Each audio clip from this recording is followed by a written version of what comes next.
Anthony's been having an impingement on his right shoulder, so we're going to clear what's happening in the neck and the thoracic so that we can have good tracking on the shoulder blades and adjust the shoulder as well.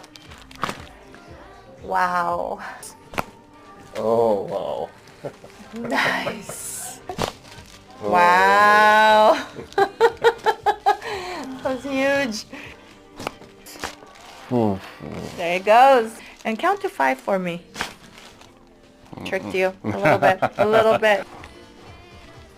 Overall, that was pretty good adjustment. Thank you. High five.